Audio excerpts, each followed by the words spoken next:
Welcome to Pencil Paper Plot. We're the show that really gets into the nuts and bolts of screenwriting. Yeah, we take scripts, lay them out, and basically unpack how the magic happens on the page before it ever hits the screen. We look at everything: structure, dialogue, character arcs, those little script terms like slug lines and parentheticals. It's all about the craft of storytelling. And today, oh man, we've got a big one. We're diving into excerpts from the script for Pulp Fiction, written by Quentin Tarantino and Roger Avary, an absolute icon. Right. We've got a stack of pages here, actual scenes pulled from the script, and our mission really is to comb through them with you. We're going to look at how they build character, the dialogue, obviously, it's famous for a reason, the structure, all that good stuff. So whether you're, an aspiring writer yourself, a film lover, or just kind of curious about how these things are actually built, there's just so much to learn from a script like this. Absolutely. And right off the bat, you'll see the script itself reflects the film structure. We're jumping in where the provided excerpts start, which means, well, it's not exactly chronological. Yeah, get ready for that nonlinear ride right from page one. Let's get started. Okay, so first thing we see is the slug line. INT, coffee shop morning. Pretty standard stuff. INT tells you interior, location, time of day, simple, clear. Sets the scene immediately for the reader. And the description, it's brief but effective. A normal Benny's Spires-like coffee shop in Los Angeles. You instantly get that vibe, right? That specific kind of LA diner feel. Then we meet the characters, just young man and young woman. They're not named Pumpkin and Honey Bunny here, not yet. Adds a little intrigue. The description for the young man mentions his accent, his smoking. But the young woman's description, that's one of my favorites right at the start. Oh yeah, it's fantastic. It is impossible to tell where the young woman is from or how old she is. Everything she does contradicts something she did. Isn't that great? It's not about what she looks like. It's about her chaotic essence, her unpredictability. It tells you so much by, refusing to pin her down. That's brilliant character work right there on the page. And before they even say a word, there's this crucial little note, in parentheses, a parenthetical. Right, those little directions inside the dialogue block. Exactly. And this one says, their dialogue is to be said in a rapid pace, his Girl Friday fashion. Ah, okay, so huge clue right there. It immediately sets the intended rhythm, the energy. Think fast, witty, overlapping lines, like those old screwball comedies. It's a writer giving a very specific performance note. That's a great tip for writers use parentheticals wisely to convey tone. And you see that play out immediately. The young man starts wanting out. No, forget it. It's too risky. I'm through doing that shit. But she cuts him right off, doesn't she? You always say that, the same thing every time. Never again, I'm through. Too dangerous. She's heard it all before. It instantly shows their history, their dynamic. Yeah, and she even mocks him with that duck sound effect in the script. Quack, quack, quack. It's playful, maybe, but totally dismissive. You get their whole relationship pattern in. Like 2 lines. She pushes, he complains, but he'll probably go along. And his line, the days of me forgetting are over and the days of me remembering have just begun. He's trying to sound definitive, Trying, yeah. But you already know, based on her reaction, it's not going to stick. The dialogue itself creates that expectation. Then they pivot. The conversation shifts from just doing that shit to a specific new idea. Robbing banks, not liquor stores. Which sounds kind of counterintuitive at first. It does, until he gives his reasoning, and he uses this great little anecdote to back it up, right? This story about a guy robbing a federal bank with just a phone. Yeah, he hands the phone to the teller. Someone on the other end threatens the teller's kid. And boom, fucking A at work. Simple as that. Yeah. And he nails down the point. But it's not about the threat. The point of the story is they robbed the bank with a telephone. It shows their warped focus, the ease, the vulnerability of the banks, not the human terror involved. It's fascinating dialogue because it's not just explaining the plan. It's showing you how they think, how they rationalize crime. It reveals their whole worldview, their search for the easier score through this one specific kind of chilling story. And check the action lines here. The script says she visibly takes in the idea, then she starts scanning the restaurant. You can see the wheels turning, prompted by his words. For writers, action lines like that are crucial. Don't just tell the internal thought process through physical action. So they build on it. Okay, maybe not banks, but restaurants. A lot of people go to restaurants, a lot of wallets. They even bring up a past robbery where the wallets were better than the till. See how efficient that is. In just a few lines of back and forth, they've established their history, the current problem, the proposed solution, and refined it.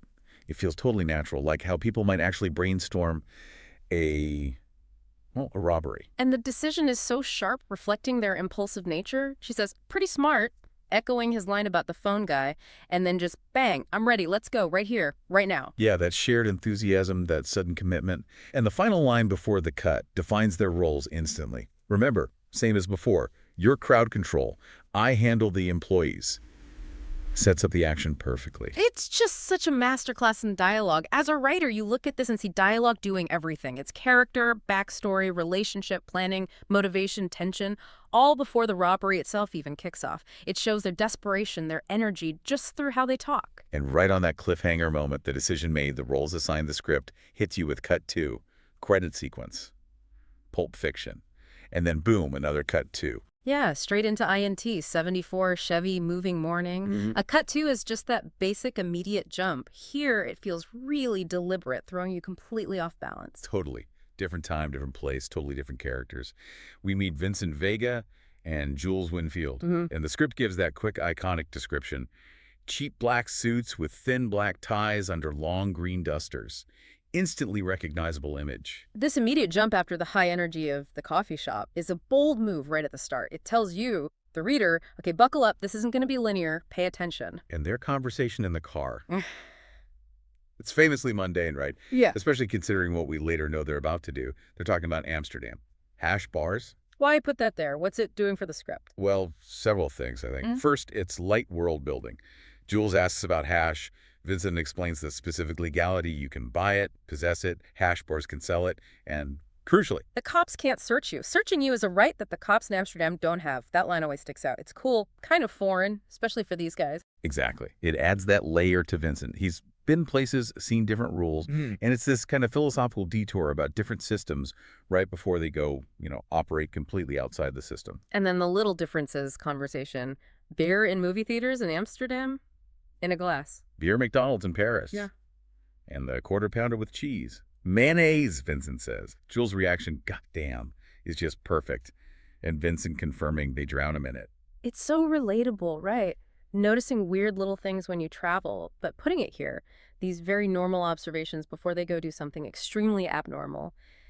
It somehow humanizes them, makes them feel like real guys just shooting the breeze on the way to work, even if their work is, well, Yeah, it highlights their comfort level, their routine. This is just another day at the office drive for them. Then bam, another sharp contrast. Cut to a INT. Heavy, trunk, morning. Yeah. Getting the guns out. Loading the .45s. And Jules' line, that little professional note, we should have shotguns for this kind of deal. Just a quick practical thought about the tools of the trade. And then back to conversation, but this time it's much heavier. The foot massage story. Marcellus Wallace's wife, Mia. This is where the script really starts building Marcellus's reputation entirely through what other people say about him before we really see him. The story, he threw Antoine off a balcony for a foot massage. Vincent's reaction is interesting. First, disbelief. A foot massage. But then he immediately justifies Marcellus's reaction. Play with matches, you get burned, and one had to expect a reaction. Vincent seems to accept the brutality as just the rules of the game in Marcellus's world. But Jules pushes back a bit, doesn't he? He sees it as nothing. He says, I give my mother a foot massage. He questions if Marcellus overreacted. That difference of opinion is great character writing. Vincent is the guy who gets the rules, however harsh. Jules seems to have a slightly different, maybe more conventional sense of proportion, even though he's still a hitman. It tells you a lot about them both. And, of course, it perfectly sets up the tension for Vincent's eventual date with Mia, which we know is coming later in the story, even though it happens earlier in these script pages we have. Foreshadowing through dialogue. They get to the apartment building. Yeah. INT. Apartment building, hallway morning. And the script specifically mentions a Steadicam shot. Right, that smooth, flowing camera movement. Putting that in the script tells the reader we're following them closely here, pulling you into their movement, their purpose. It creates a specific visual feeling just with that one word. They're whispering, checking the time, 7:22 in the morning. That quiet focus just ramps up the tension before they even get inside. Then INT, apartment, room 49, morning. We meet the three young guys, Marvin, Roger, Brett, and the script tells us right away they're obviously in over their heads. Quick descriptions paint them surfer, preppy, they're just eating breakfast, totally unprepared. Jules takes charge immediately, but his opening lines are almost disarmingly casual. Hey kids, how you boys doing? Am I tripping? It's all an act, masking the threat. And notice the action line while Jules is talking. Vincent moves behind the young guys. Simple stage direction, but it shows their coordinated tactic, surrounding them without a word. Power dynamics shown visually. Jules lays out the connection. Associates of your business partner, Marcellus Wallace, he knows Brett's name, and that weirdly polite mention of breakfast. Looks like me and Vincent caught you at breakfast. Classic Tarantino touch mundane detail in a terrifying situation. Then the questions about the shit, the briefcase, it's under the bed. Vincent gets it. And the description of what's inside. Famously vague but evocative. We can't see what's inside, but a small glow emits from the case. That's the MacGuffin, right? The classic plot device. It's something the characters desperately want. It drives the plot, but we, the audience, don't necessarily need to know exactly what it is. The glow just makes it more mysterious, more desirable. And Vincent's reaction to it is key. He's kind of transfixed by the glow. Jules has to ask him twice, "We happy?" before Vincent snaps out of it. "We're happy." That little detail suggests whatever's in there is captivating, maybe beautiful, adding another layer. Brett tries to plead, talk about best intentions. And Jules just shatters the tension with sudden violence. The script uses strong verbs. Jules shoots Roger 3 times, blowing him out of his chair. That word blowing is so visceral on the page. Shocking. And Vincent's reaction in the action line tells you everything about him. He smiles to himself. Jules has got style, dark humor, appreciation for efficiency, even in murder. Just wow. Brett's reaction is equally physical. Just shit his pants, his body's imploding. The script doesn't sanitize the consequences. And Jules' line to Brett right after, "Oh, I'm sorry, did that break your concentration?" It's so chillingly calm, so manipulative, pushing him to keep talking about best intentions. Psychological torture. Then the escalation. Jules savagely tipping the table over the script uses caps for emphasis, removing that physical barrier. Then the aggressive questioning. "What country are you from?" "English, motherfucker, can you speak it?" Pressing the gun into Brett's cheek. "Say what again? Come on, say what again? I dare you." That whole sequence is just pure tension built through dialogue and action, making the word "what" into this deadly trigger. It perfectly shows Jules' terrifying control. They confirm Marcellus is black, bald. Then the question that really seals it. Does he look like a bitch? And Brett, panicking, says, "What?" The script describes Jules' reaction, the eye contact with Vincent, the smirk, the eye roll. It's almost theatrical before he shoots Brett in the shoulder. It's this weird mix of calculation, dark amusement at Brett's response, and just brutal violence. The follow-up clarifies Jules' motivation, or at least the justification. "Then why did you try to fuck him like a bitch?" It frames Brett's transgression as disrespect towards Marcellus. Which leads directly into the Ezekiel 25.16 speech. The script lays the whole passage out. Yeah, and it's presented almost like a ritual, a sermon delivered right before the execution. "The path of the righteous man. You will know my name is the Lord when I lay my vengeance upon you." It elevates the violence, gives it this strange, personal, almost religious weight for Jules. And the scene culminates with that final, brutal action. The two men empty their guns at the same time on the sitting Brett. The word choice, the capitalization, it's final, emphatic. Looking at this scene from a craft perspective, it's just packed. Dialogue does exposition, character work, humor, menace. Action lines give crucial visual cues. The tension escalates perfectly. And that Bible quote becomes such a key element for Jules later on. It's a masterclass in dense, impactful scene writing. So much going on. And then another transition. Against black, screen goes dark. Then a title card. Vincent Vega and Marcellus Wallace's wife. Right, these title cards are the script's way of signposting the nonlinear structure. Yeah. Okay, now we're focusing on this story thread. It helps the reader navigate the jumps. This section opens at INT, Sally Leroy's day. Vincent rolls up in his cherry red Malibu convertible, meets English Dave, who immediately connects him back to the previous storyline. Vincent Vega, our man in Amsterdam. A nice little thread of continuity. And we get that first tantalizing glimpse of Marcellus Wallace, a huge figure with his back to us, the infamous and as of yet still unseen Marcellus. He's finishing up business with Butch. See how the script weaves things? We've heard about Marcellus, we've seen his guys, now we almost see him, his scale emphasized, and he's linked visually to Butch before we even get Butch's main story. That's efficient setup for the reader. Back to Vincent talking with English Dave, who says his name's actually Paul. When Mia's name comes up, Paul smiles. Vincent asks why. Paul gets cagey. Not a goddamn thing. That immediate tension around Mia's name tells you everything. And Vincent spells out his plan for the date. I'm going to sit across the table, chew my food with my mouth closed, laugh at her jokes, and that's all I'm going to do.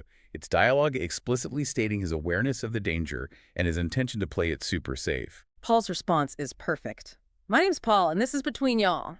Just completely washes his hands of it. Short, effective dialogue. Then Butch appears briefly at the bar, orders red apples, filterless, another one of those tiny specific details that makes the world feel real. And bam, that sudden, brief, but super tense exchange between Vincent and Butch. Vincent stares. Butch confronts him. Looking at something, friend? Vincent snaps back. I ain't your friend, Palooka, the punchy. Just a few lines, but wow.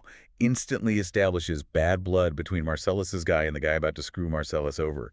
And it perfectly foreshadows their later, much more violent encounter. That's a great writer's tip. Plant these small seeds of conflict early, they pay off huge later. Marcellus calls Vincent over, breaking the tension, and the script explicitly notes Butch makes the wise decision, let it go for now. That for now is the script practically winking at you, promising this isn't over. Then a different kind of transition. Dissolve to NT, Lance's house, kitchen night. A dissolve is a slower fade between scenes, often suggesting a passage of time. Here it takes us from the afternoon meeting to the night before the date. And we meet Jody and Trudy and get that totally out-of-left-field conversation about body piercing. Jody listing her 16 piercings, nipple, nostril, clit, tongue stud, insisting on needles. It's classic Tarantino dialogue, right? Seemingly totally random, has nothing to do with Vincent buying heroin, but it's incredibly specific, memorable, and builds the quirky world these characters inhabit. Vincent's detachment from it, until maybe the tongue stud part, shows his mind is elsewhere on the drugs, on the date. Then the heroin by itself. The script names the types Panda, Bava, Choco from the Hartz Mountains. Lance gives them little sales pitches. Very good stuff. Equally good. Fucking madman. We get prices, the comparison. Lance's boast about the Pepsi challenge with Amsterdam shit, using those pop culture references, grounds the scene in a weird, familiar way. Vincent flashes that huge cash roll, enough to choke a horse to death, buys 300 worth of the madman. It's all very casual, matter of fact. Lance tries to set him up with Trudy, leading to that awkward faux pas where Vincent mistakes Jody for the one with all the shit in her face. Dark humor even during a drug deal. It keeps the tone balanced. Vincent asks to shoot up there. Lance's "me casa su casa" response shows how normalized this is in his world. And while Vincent preps, they talk about his car getting keyed. Lance's reaction is wildly disproportionate. They should be fucking killed. No trial, no jury, straight to execution. Reveals a lot about Lance's own volatility under that laid-back surface. A minor thing triggers extreme violence in his mind. The script then directs the camera with specific close-up shots. Close-up tells the reader, zoom in here, it's the needle, the blood spurting back, Vincent's thumb on the plunger. Using close-ups like this makes the act visceral, immediate, forces the reader to focus on the physical reality of it. Then a quick montage cutting between Vincent drinking scotch and Mia sniffing coke, getting ready separately but in parallel. Efficient visual storytelling on the page. They arrive at Jackrabbit Slim's, Vincent's classic line, "What the fuck is this place, Mia? An Elvis man should love it." And the script goes into detail describing the place. Marilyn Monroe, Zorro, James Dean as waiters, the dance floor, the movies in the windows. These specifics bring the over-the-top, artificial setting to life. The ordering scene with Buddy Holly, Douglas Sirk steak, Durwood Kirby burger. And the $5 shake dialogue. Just perfect. Vincent's incredulity. Milk and ice cream. Checking the price. Asking about booze. It highlights the absurdity of the place through a simple, memorable exchange about a milkshake. Then that scripted subway car moment, the sound, the shake, the applause, shows the restaurant itself as a performance. Mia talks about her failed pilot, Fox Force 5, her 15 minutes. She describes the whole concept, female secret agents, the name, the characters, Somerset O'Neill with photographic memory, the kung fu expert, the demolitions expert, the French one good at sex, and Mia as the brunette leader with knives. It's this quirky, elaborate tangent that fleshes out Mia's character, gives her a backstory, makes her more than just the boss's wife. Vincent tries to shake. Yeah. His verdict. God damn, that's a pretty fucking good milkshake. Then the classic follow-up. I don't know if it's worth $5, but it's pretty fucking good. Honest, blunt Vincent. Then that sudden shift in conversation tone, the uncomfortable silences. Mia's observation, her question about why we yak about bullshit, and her definition of finding someone special, when you can just shut the fuck up for a minute and comfortably share silence. It's unexpected, right? A philosophical turn after all the banter and kitsch. It adds depth to Mia, suggests a yearning for connection beneath the surface, and even hints at a potential spark between them, built on this idea of shared silence. Really elevates the scene. They dance the script notes the specific song you never can tell and describes their hand movements. Then they transition back to Marcellus's house, INT, Marcellus Wallace's home night, still dancing, singing, carrying the date's energy into this dangerous space. A quiet moment. Vincent says he needs to take a piss. Mia's dry comeback. A little bit more information than I needed. Humor. But notice, for writers, Vincent going to the bathroom again? It's becoming a pattern, right? Often precedes trouble. Mia puts on K.D. Lang, air guitars, touches his coat. And finds the baggie. The script reminds us she was rolling a cigarette earlier. Her reaction is described so well, like you would say bingo, and her fatal misinterpretation. Perfect dramatic irony. We know it's heroin. She thinks it's coke. The danger is screamingly obvious to the reader, but she's oblivious. Incredible tension built just from that misunderstanding. Meanwhile, in the bathroom, Vincent's talking to himself in the mirror. One drink and leave. Don't be rude. That internal monologue, shown as dialogue, reveals his anxiety, his awareness of the danger, his plan to get out quick. Back in the living room, Mia's prepping the heroin like it's cocaine, using a $100 bill, snorting a fat line. And the script describes the overdose reaction with brutal physicality. Close up Mia, her head jerks back, nose feels like it's on fucking fire, something terribly wrong, the rush hits. Capitalization, strong verbs, it conveys the immediate horror. Then panic. Vincent finds her, carries her practically unconscious like a bag of water. Yeah. The description is chilling. The drive to Lance's is pure adrenaline. It ST in Vincent's hot rod, moving night. The script uses an insert shot of the speedometer hitting 100, visual cue for speed. He's driving like a madman, like RoboCop, using that cellular phone. He calls Lance, who's described hilariously as a bathrobe creature, eating cereal, watching the Three Stooges. Jody's annoyed, adds that layer of mundane absurdity to the crisis. The phone call dialogue is fantastic. Vincent's sheer desperation. Big fucking trouble. Need it, man. Chick, she's fucking oding. Lance's immediate refusal. Don't bring her here. Vincent's insistence. No choice. She's dying. Lance suggests the hospital route. But the line that changes everything, the line that forces Lance's hand, is Vincent revealing. This fucked up bitch is Marcellus Wallace's wife. That name instantly overrides all of Lance's self-preservation instincts, shows the power Marcellus wields. Inside Lance's house, the script describes the scene as frantic, like a documentary in an emergency ward, with the big difference here being nobody knows what the fuck they's doing. That documentary comparison suggests shaky, urgent camera work capturing the chaos. The dialogue reflects it. Lance needs a medical book for the adrenaline shot because he's never given one. Vincent's disbelief is darkly funny. Jody's searching, nagging Lance about the messy room during the emergency, shouting back and forth, "Hurry up, man, we're losing her! Let's get your ass in here, fuck the book!" Pure panic.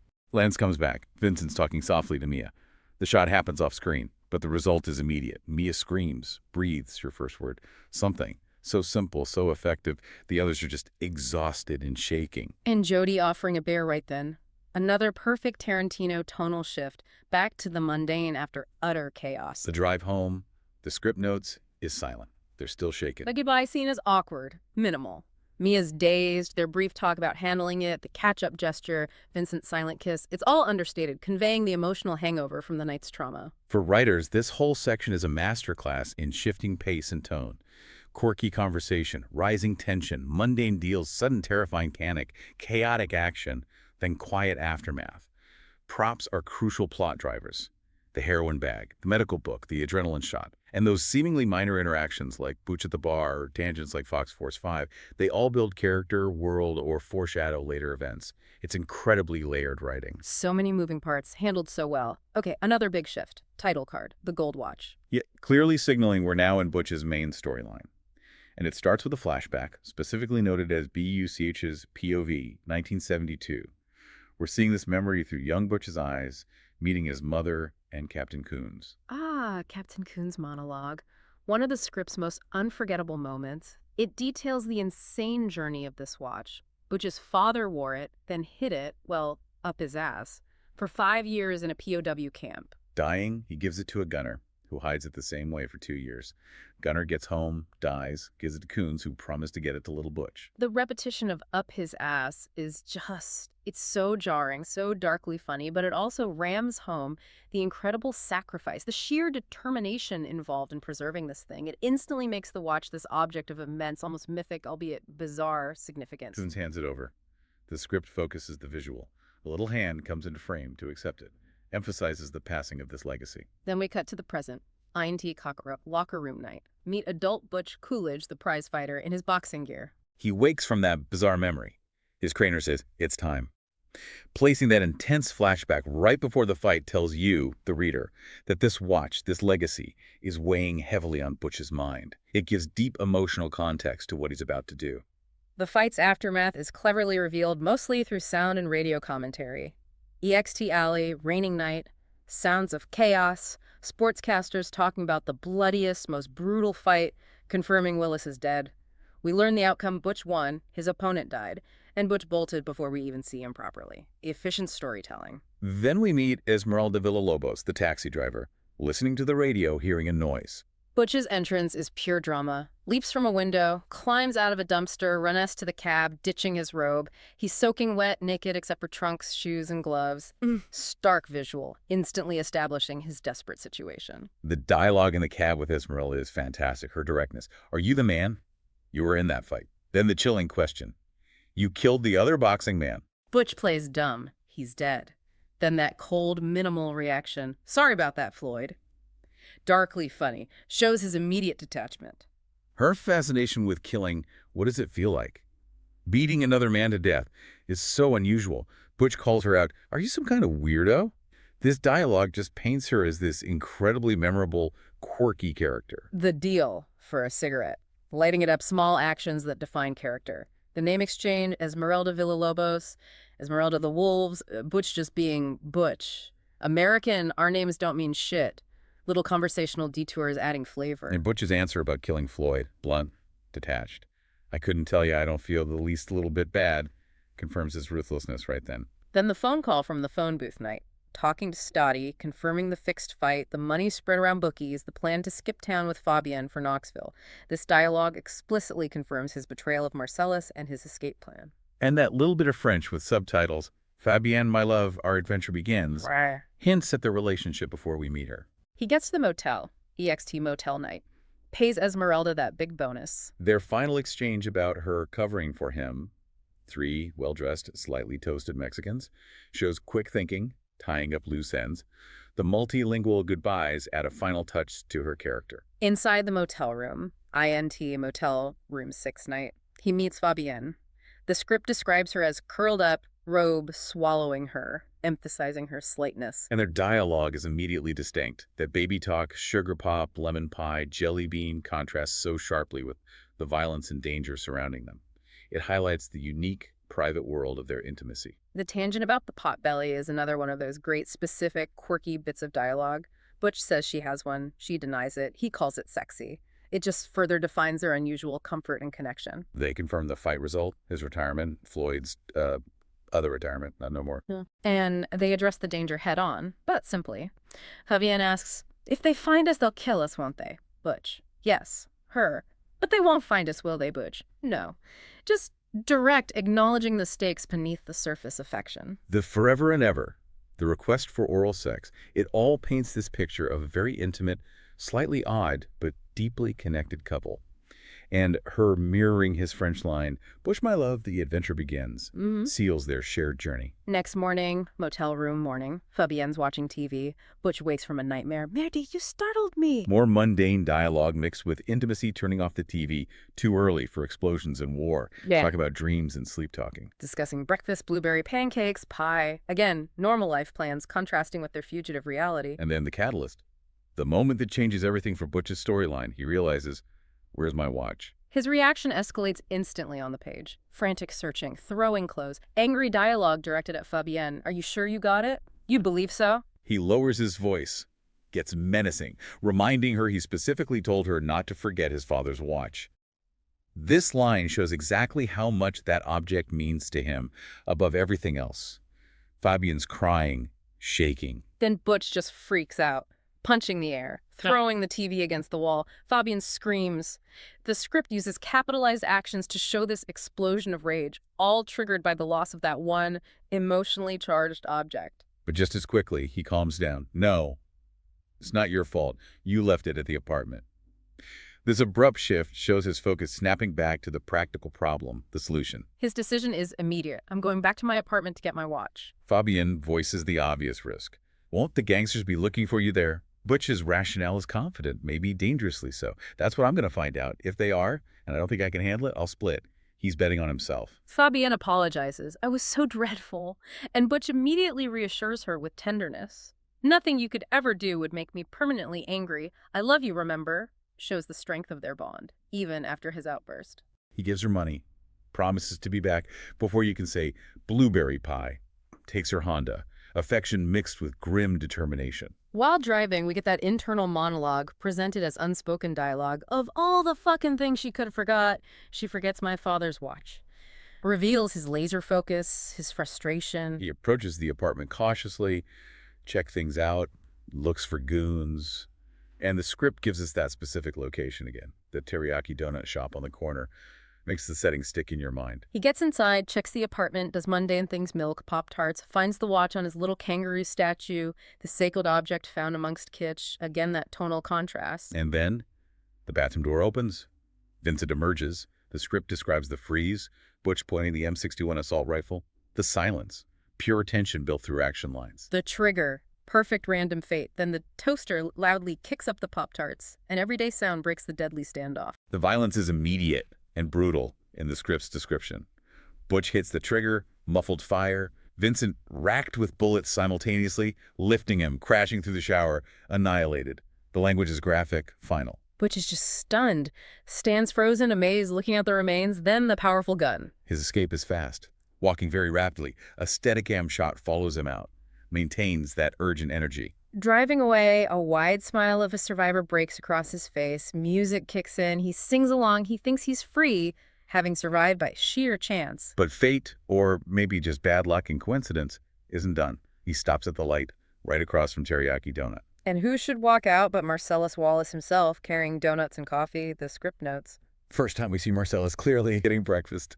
The powerful boss in a mundane moment. Marcellus glances over, sees Butch, double take, stop ES, pure chance encounter. Butch reacts instantly, stumps on the gas. The collision is described violently. Honda slams into Marcellus. Then Butch gets broadsided by a Camaro. His car's a crumpled mess. Butch is dazed, bloody nose. The detail that the tape player still works is absurdly funny amidst the chaos. Marcellus comes to, sees Butch. Well, I'll be damned. Pulls his .45. Marcellus starts firing wildly, and the script includes this dark detail. He hits a looky-loo woman in the hip. An innocent bystander caught in their violence adds that layer of random, tragic consequence. The chase described visually. Butch's mad, limping run. Marcellus's cockeyed, wobbly run. Butch ducks into the Mason-Dixie pawn shop, encounters Maynard. The hillbilly-looking boy tells him shut up. Marcellus follows him in. Butch turns the tables again, punching Marcellus, grabbing his gun, breaking his finger brutally. So you like chasing people, huh? Immediate savage payback. Butch has Marcellus dead to rights, gun barrel between his eyes, shielding the splatter. His line, well, guess what, big man? You caught me. Interrupted. Sudden twist. Maynard reappears with a pump-action shotgun. Power shifts again, unexpectedly. Butch drops the gun. Maynard knocks him out cold with the shotgun butt. Marcellus, regaining consciousness slightly, watches Maynard call Zed. Zed. It's Maynard. The spider just caught a couple of flies. Marcellus passes out again. Wow. Butch's storyline, for a writer, is just this incredible roller coaster of coincidence, escalating stakes, and sudden reversals. The watch provides the emotional engine. The plot is driven by his choices colliding with sheer bad luck. The tone shifts wildly sentimental, funny, romantic, brutal, then just plain depraved.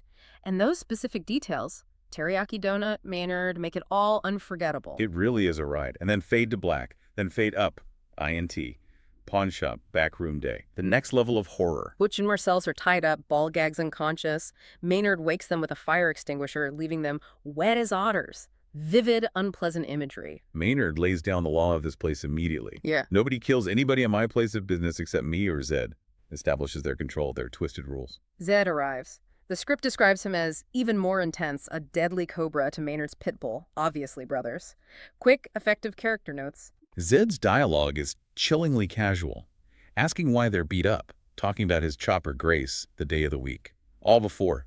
Bring out the gimp, Maynard protests. The gimp's sleep-in, Zed insists. The gimp's introduction is pure shock value in the script. The trapdoor, the leash, the full leather bondage gear description, the zipper mouth, keeping him in a hole in the floor, is designed to be deeply unsettling, ramping up the sense of depravity. Zed takes the leash, sits down. The gimp kneels down. Zed sizes them up using eeny, meeny, miny, mo to choose his victim. Casual sadism. And the script directs the camera. The camera moves, zeroing in on Marcellus, tells the reader Zed's choice. Maynard ties the gimp's leash to a hook. Keep an eye on this one. Then the sounds from the back room start. Country music, struggling, Maynard and Zed beating Marcellus. Hearing it, not seeing it at first, makes it almost worse. Butch's reaction is key here.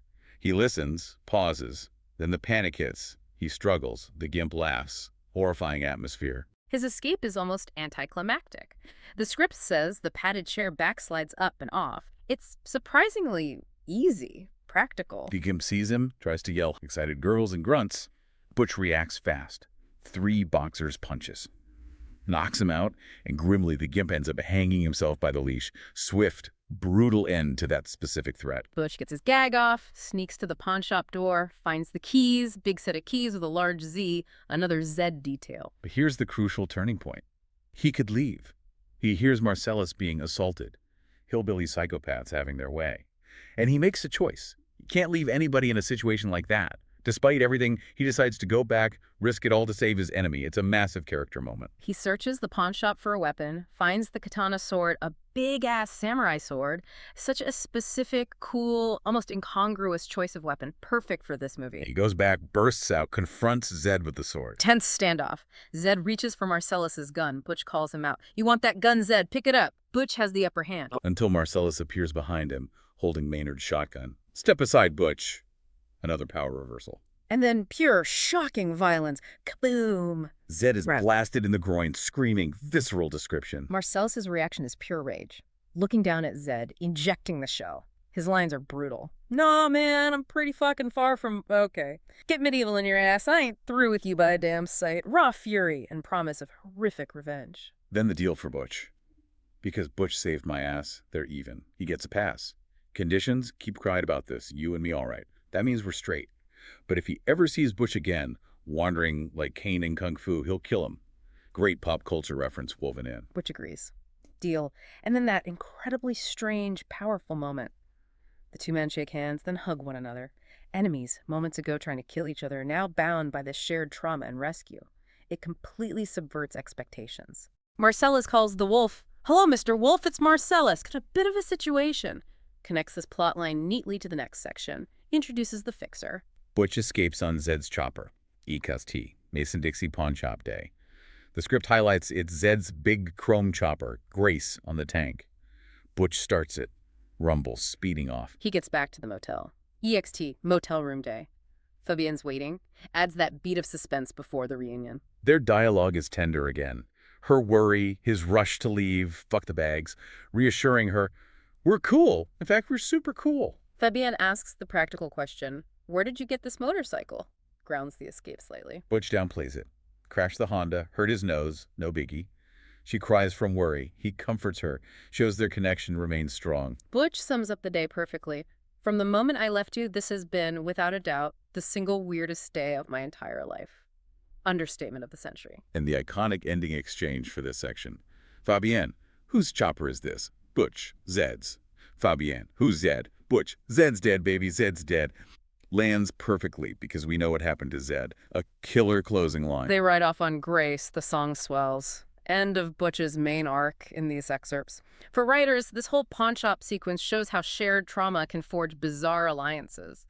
The power of specific, disturbing details like the gimp, the katana, and how dialogue can swing wildly from menace to tenderness. Butch's choice to save Marcellus is the core character moment driving the resolution. Absolutely phenomenal section. Okay, final chapter marker. Title card. Jules, Vincent, Jimmy, and the Wolf. Takes us back, connecting the dots. Right back to the apartment bathroom. INT, bathroom day. And we finally see the fourth man, who was hiding the whole time, clutching his .357 Magnum, listening. And the script cleverly replays Jules' Ezekiel speech, but from the fourth man's terrified perspective. Over black, we can hear in the distance. Hearing it before the shooting, knowing you're hiding, it completely recontextualizes that speech, makes it pure menace from his POV. Great structural use of repetition. Then they're escaping the Nova. EXP, Hollywood apartment building, morning, car propelling into traffic, Intuma, moving, morning, Jules driving, Vincent passenger, Marvin in the back, miraculously unharmed from the initial shootout. They're discussing that shootout, the miracle. Vincent is dismissive, calls it a freak occurrence, uses that copy-esque anecdote about misses at close range. For him, it was weird, but wasn't water into wine. But Jules sees it totally differently. If you want to play blind man, but me, my eyes are wide fucking open. He believes it was divine intervention. This dialogue clearly shows the profound shift in Jules' thinking after surviving what seemed impossible. And based on that belief, he makes his huge declaration. That's it for me. For here on in, you can consider my ass retired. It feels earned because we saw the event and heard his immediate reflection. And then, the ultimate dark comedy twist. Vincent turns to Marvin, asking his opinion on the miracle. What do you make of all this? Gestures with the gun. It just goes bang. Marvin's hit, gurgles blood, and shakes. It's so shocking, so sudden, so absurdly tragic and darkly funny. They survive the impossible shootout, Jules thinks it's a miracle, and then Vincent accidentally kills the one guy who survived the initial encounter with them. It completely undercuts the miracle narrative in the most brutal, unexpected way. Immediate panic. Jules, what the fuck's happening? Vincent, I just accidentally shot Marvin in the throat. Didn't mean to do it. No, they have a huge problem. Dead body, messy car. Need a friendly place. But Jules points out, this is the valley. Marcellus don't got no friendly places in the valley. Geography matters. Jules calls his buddy Jimmy in Toluca Lake. Serious shit, car. We gotta get off the road pronto. They arrive at Jimmy's. INT. Jules washing blood off his hands. He warns Vincent they gotta be real fucking delicate with Jimmy. He's doing them a huge favor. Vincent bristles at the idea of having to take grief. If the price is I gotta take shit, he can stick his favor straight up his ass. Their core personalities still clash, even in crisis. Jimmy's reaction is legendary. Seeing the car, the body, his lines are specific, memorable, full of rage. Did you see a sign that said, dead storage? Storing dead ain't my fucking business. Emphatic language defines his character's panic. And his motivation is crystal clear, personal, high stakes. If Bonnie comes home and finds a dead body, that personal consequence fuels his urgency and his strict deadline. The deadline, get everything sorted, and get the fuck out of my house before Bonnie gets home at 9:30 a.m. Less than an hour and a half. Ticking clock tension. Jules calls Marcellus. The script contrasts the panic at Jimmy's with Marcellus calmly eating breakfast in a big, comfy robe. Dark humor through juxtaposition. The phone call is tense. Jules explaining the explosive element of Bonnie. Marcellus musing about ifs. Jules cutting him off. I don't want to hear about them motherfucking ifs. Marcellus provides the solution, introducing the fixer. You ain't got no problems. Wait for the wolf, who should be coming directly. Jules' reaction confirms the wolf's legendary status instantly. You send in the wolf, that pure relief.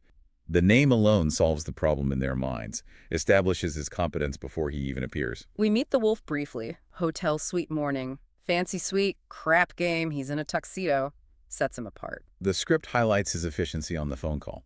Taking notes on a small notepad, specific details jotted down, address, body count, one body, no head, car, names, Bonnie's ETA, 9.30.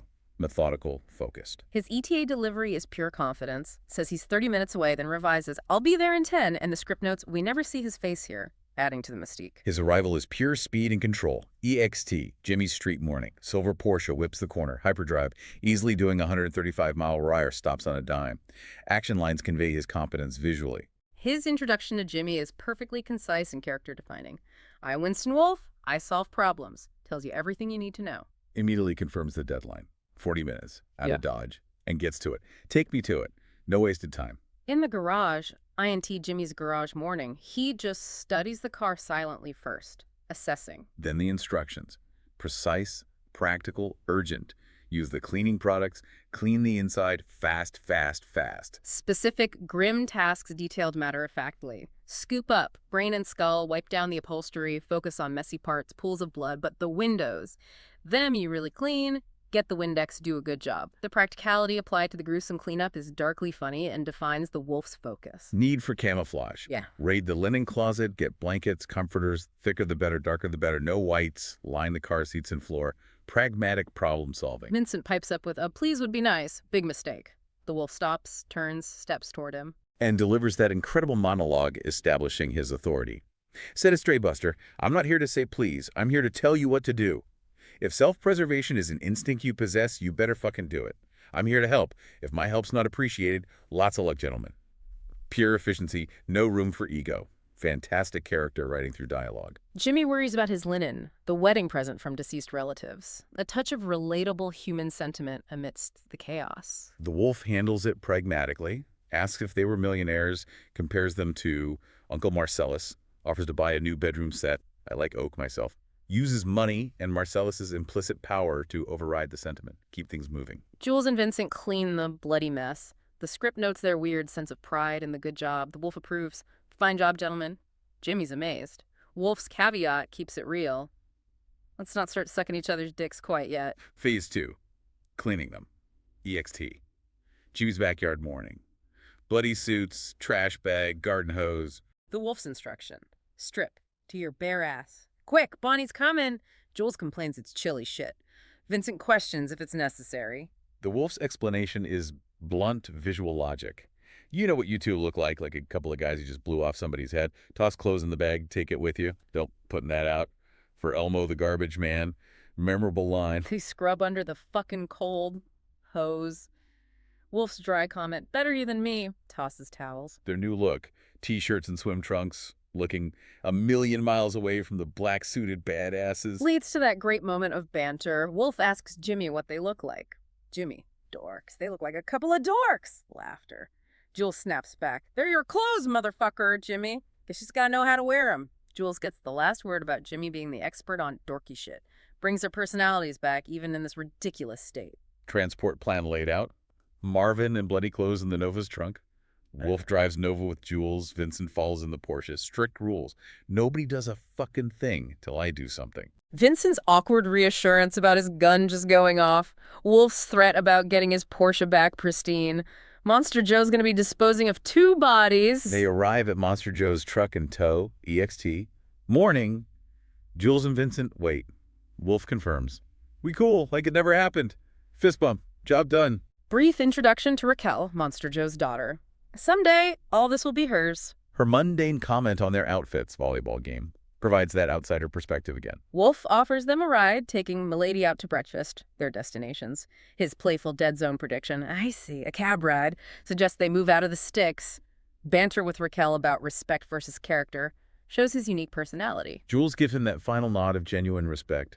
Mr. Wolf, I was a pleasure watching you work. Wolf accepts it. Call me Winston. Wolf and Raquel speed off in the Porsche. Shoots off, leaving Jules and Vincent alone in their dorky clothes, needing a ride. The scene ends with that simple, mundane exchange. Want to share a cab? I could go for some breakfast. Sure. Back to basics after extreme chaos, echoes the very first scene, brings them back to needing breakfast. For writers, the wolf is just a brilliant creation. Introduced solely to solve a problem, defined by competence and directness, not backstory. The cleanup scene uses graphic detail and mundane tasks, scoop brain, Windex, for dark comedy, highlighting the absurdity. And character still shines through Jimmy's linen, Vincent's pride, the dork's banter. It shows how a strong character can dominate a sequence. Fantastic stuff, and that brings us incredibly full circle in the script excerpts, right back to where we started. INT coffee shop morning. But now Jules and Vincent are there, sitting in a booth wearing those T-shirts and swim trunks, thongs, and packing .45 automatics. Their appearance is now the jarring contrast against the normal diner setting. Shows how much they've changed or been changed by the morning's events. And their conversation immediately goes into that long, amazing tangent about pork.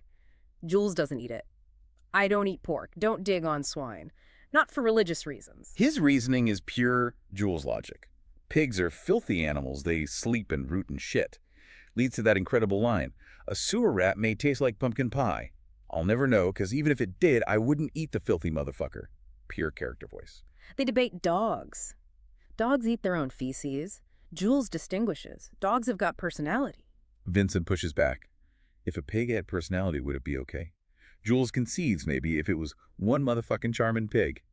The Cary Grant of pigs. This whole long conversation, seemingly about nothing important, what's it doing here for a writer? It's pure character gold. It explores philosophical ideas, nature versus nurture, cleanliness, personal codes, through this mundane, darkly funny lens. It lets the characters just talk, establishing their rapport and letting the script breathe before the next big event. Jules gets quiet. I just been sitting here thinking about the miracle we witnessed, the shift from pork to Providence. And they explicitly state their different interpretations again. Vincent. The miracle you witnessed. I witnessed a freak occurrence. Peculiar. But it wasn't water into wine. Jules holds his ground. It was divine intervention. God came down from heaven and stopped. This confirms the lasting impact of the morning's events on him. His perspective has fundamentally shifted. He reaffirms his decision to quit the life, most definitely. His plan. Deliver the case, then basically I'm going to walk the earth. Vague, spiritual, echoing his earlier talk. Vincent's uncomfortable. Stop fucking talking like that. Jules' cool, philosophical reply. If you find my answers frightening, sees asking scary questions, adds that layer of depth to their dynamic. Vincent goes to the bathroom. I gotta take a shit! To be continued, and there it is again. That recurring beat. Vincent leaves the scene for the bathroom, signaling something's about to go down.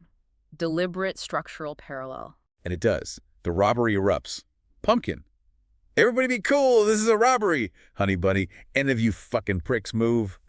It's the opening scene again, but now we see it from Jules' perspective, with all the context of his transformative morning. Jules' reaction is noted. Looks up, not believing what he's seeing. Hand goes to his gun. Surprise. Robbery unfolds.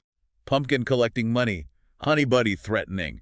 Manager pleading. Pumpkin confronts Jules about the briefcase. What's in that? Jules lies. My boss's dirty laundry. Pumpkin demands he open it. And Jules refuses. Afraid I can't do that.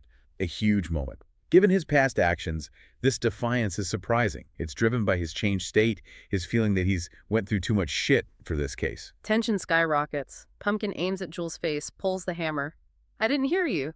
Jules, calm. Yes, you did. Honey Bunny senses trouble. Pumpkin calls Jules a vigilante. Honey Bunny yells, shoot him in the face! Jules stays cool. This ain't the first time. Pumpkin threatens it'll be the last. Jules silences the manager. Pumpkin counts to 3. Jules says you win at 3. Seems like he's giving in. He opens the case, revealing it to Pumpkin. But again, the script keeps the contents mysterious to us. Just that same light shines from the case, maintains the MacGuffin's power. Pumpkin is awestruck. Amazement, says softly. It's beautiful, Jules confirms. Honey Bunny's impatient. Then Jules acts. Swift, decisive, slams case shut, grabs Pumpkin's wrist, slamming it down, sticks gun under his chin. Efficient takedown. Honey Bunny Yolanda freaks out, waving her gun. I'll blow your fucking head off. Jules takes control, commanding Pumpkin, tell that bitch to be cool. Say, bitch be cool. Asserting dominance. He manages the situation through dialogue, gets Pumpkin to calm Yolanda, chill out, honey, reassures her, gonna be okay, asks her name, talks directly to her.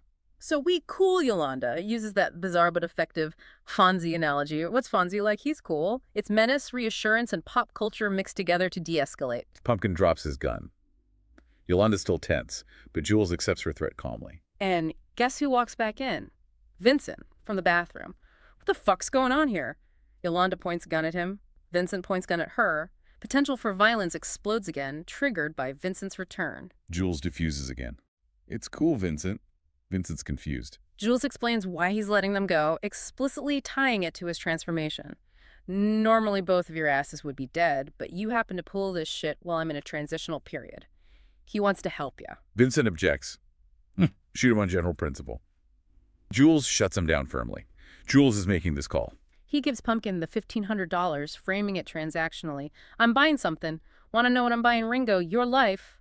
It's mercy, but delivered in language that fits their world. A profound act demonstrating his change. And then, the final, reinterpreted Ezekiel 25.17. He recites it again.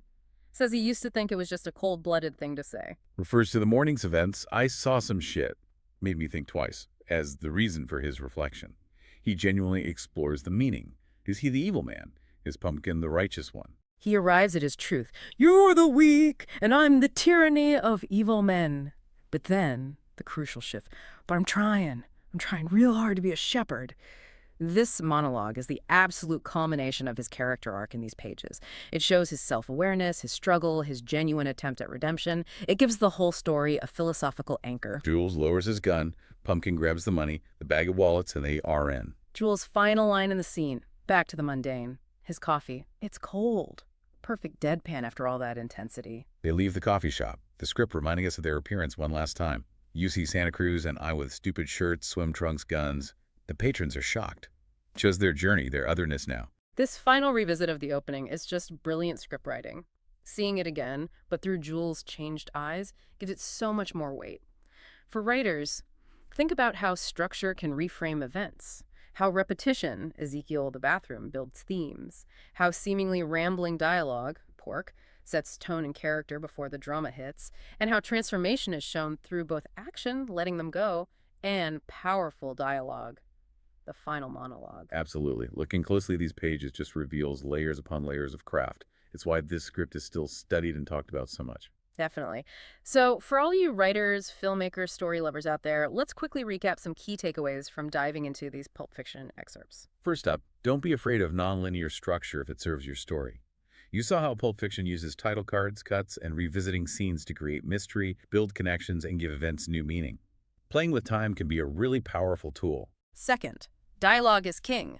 Queen, everything. Look how much heavy lifting the conversations do here. Character, backstory, humor, tension, philosophy. Give your characters unique voices. Use dialogue for more than just plot points. Use it to reveal who they are. Third, embrace specific, quirky details. The quarter pounder, the piercings, the heroine names, the $5 shake, Fox Force 5, the watch story, the pork rant. These make the world and the characters pop. They're memorable. Inject those unexpected specifics. Fourth, use objects as plot drivers. The briefcase, the watch, the adrenaline shot, Zed's chopper Grace. These things motivate characters, push the plot forward. Think about what tangible objects could anchor your story. Fifth, master pacing and contrast. This script shifts beautifully between long talks and sudden violence, between philosophical moments and mundane details, between horror and humor. Vary your rhythm, build tension, then release it. Contrast creates dynamism. And sixth, show character transformation through both dialogue and action. Jules' journey is the prime example here. We hear his thinking evolve, especially with the Ezekiel quote, and we see it culminate in his actions in the final coffee shop scene. Show, don't just tell, how your characters change. And beyond those points, just notice the craft on the page, the use of slug lines, action lines, parentheticals, camera directions like close-up or Steadicam. These tools help translate the writer's vision effectively. Pay attention to formatting. It matters. Reading the script really does give you a whole new appreciation for the film, doesn't it? You see the choices made, the structure laid bare. It really does. You see how even the most casual-sounding lines are often doing incredibly intricate work. So next time you watch a movie or read a script, maybe keep an eye out for some of these techniques. How is the story structured? How does the dialogue reveal character? What are the specific details that stick with you? And maybe chew on this final thought. Think about how characters in these scenes define words like miracle or filthy or overreaction or cool. Jules' miracle is Vincent's freak accident. Marcellus's overreaction is Vincent's expected consequence. How do these fundamentally different perspectives, these different definitions, shape their reality and dictate their actions? Yeah, and how might exploring those kinds of definitions and stories, maybe even in our own lives, change how we see things? Something to think about. Definitely. Well, that's our deep dive into these Pulp Fiction script pages. Thanks for joining us here on Pencil, Paper, Plot. We hope you found it useful, maybe even inspiring. We'll catch you next time when we break down another script.